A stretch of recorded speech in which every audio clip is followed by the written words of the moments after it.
KPU resmi menyampaikan hasil hitung ya rekapitulasi suara sah Pilpres 2024 yang menempatkan Anies dengan perolehan 40.971.906 suara, kemudian Prabowo 96.214.691 dan juga Ganjar di angka 27.040.878 ya. Ini data yang ada. Quo Vadis ya, kemenangan Prabowo dan Gibran. Mau kemana? Ya, Prabowo dan Gibran. Kita akan bahas, bukan partai politik. Baik teman-teman, kita sudah melihat pengumuman itu dan ada dua tayangan yang saya saksikan. Yang pertama adalah ucapan selamat dari Nasdem. Ya, kelihatannya Nasdem ini tidak pernah mau ketinggalan untuk mengambil momentum ya, untuk menghook ya, publik terkait dengan langkah-langkah politik mereka. Dan Surya Paloh mengatakan bahwa mereka menerima hasil keputusan itu ya, KPU ya.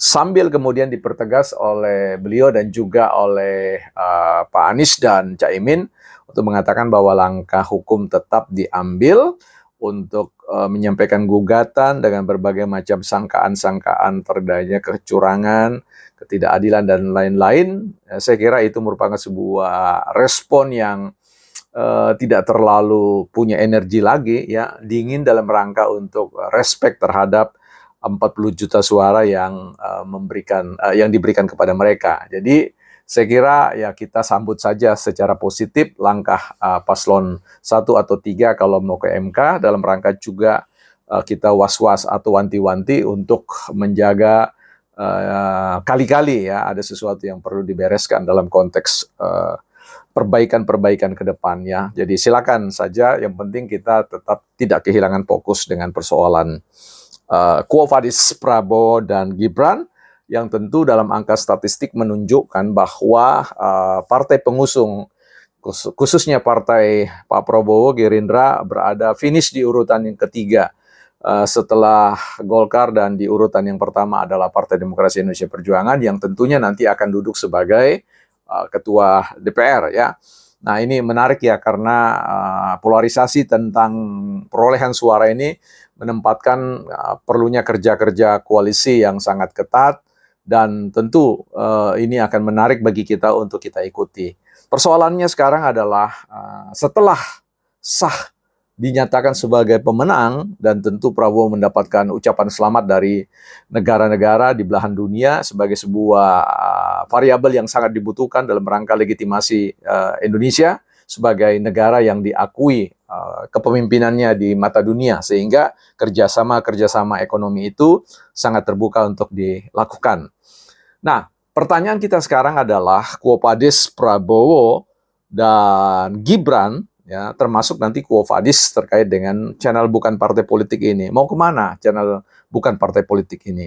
Nah, seiring dengan itu teman-teman, pertanyaan itu menarik ya, karena kita menghadirkan channel ini dalam rangka mengambil bagian, mendampingi, memberikan proses edukasi atau saling mengedukasi lah gitu ya, saling belajar bahasa sederhananya untuk kita paham bagaimana hadir dalam suatu proses kontestasi politik di hulu maksud saya ya, dalam proses pemilu, dan kemudian ke hilirnya yaitu proses perbuatan kebijakan ya, policy making atau formulasi kebijakan.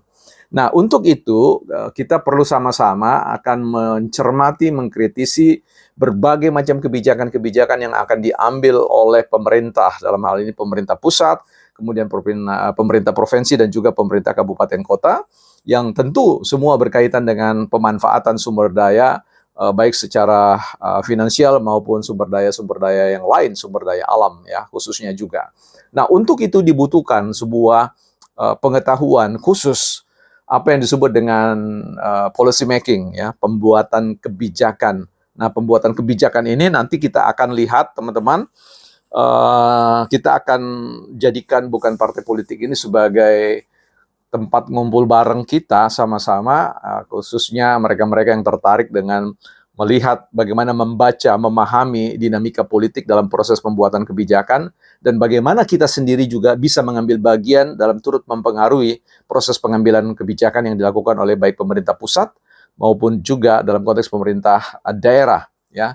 Karena itu teman-teman perlu membaca sebuah buku yang merupakan buku ini dibilang kitab sucinya orang-orang yang belajar kebijakan, ya.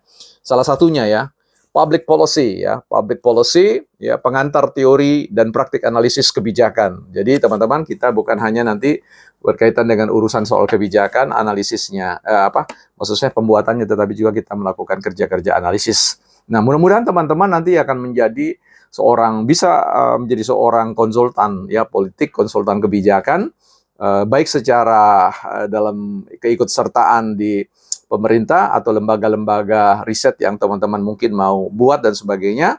Kita bisa berkolaborasi dalam hal itu, saling membantu, memperkuat pemahaman kita, strengthen our knowledge about the public policy, ya, memperkuat pemahaman kita tentang kebijakan publik. Di dalam buku ini ada istilah yang menarik ya, ini merupakan sebuah ruang pengenalan tentang apa itu kebijakan. Istilah kebijakan menjadi ekspresi rasionalitas politik, ya. Mempunyai kebijakan berarti memiliki alasan atau argumen yang mengandung klaim bahwa pemilih kebijakan memahami persoalan beserta solusinya. Jadi teman-teman, prinsip dari konteks kebijakan yang akan kita kawal nanti dalam proses tata kelola pemerintahan yang dilakukan oleh Prabowo dan juga Gibran bersama dengan seluruh kabinet-kabinet kementerian dan kerja-kerja koalisi partai dan yang lain, maka kita akan berurusan dengan sebuah produk ya, the main product in government, yaitu ya produk utama dalam pemerintahan itu yaitu kebijakan. Nah, kebijakan itu tentu merupakan sebuah ekspresi rasional politik. Jadi tentu kalau kita berbicara tentang kebijakan publik nantinya yang akan dibuat oleh Prabowo dan juga Gibran terkait dengan food estate, dengan apa itu makan siang gratis ya dan seterusnya, itu akan menjadi bahan-bahan yang akan kita telusuri atau teropong bersama teman-teman. Apakah ada penyalahgunaan kekuasaan di situ, abuse power di situ, atau bahkan terjadi fraud atau penyalahgunaan keuangan negara dan sebagainya. Nah, karena itu ketika kita berpikir, maka kita membutuhkan seperangkat pengetahuan karena kerja-kerja kebijakan itu kerja-kerja yang sifatnya rasional. Ya, persiapkan diri teman-teman semua, segala sesuatu yang saya tidak miliki teman-teman bisa perkaya, dan prinsipnya kita sama-sama saling memperkaya, namanya share knowledge ya, berbagi pengetahuan, wawasan untuk mempertajam skill kita dalam melakukan kerja analisis kebijakan untuk mengkritisi ya. Siapa tahu kemudian Prabowo dan Gibran tidak lagi sejalan dengan pemikiran kita, sehingga kita perlu harus melakukan kerja-kerja kritik ya, kritik kebijakan seperti itu. Nah, teman-teman, saya kira itu dulu. Selamat sekali lagi buat semuanya.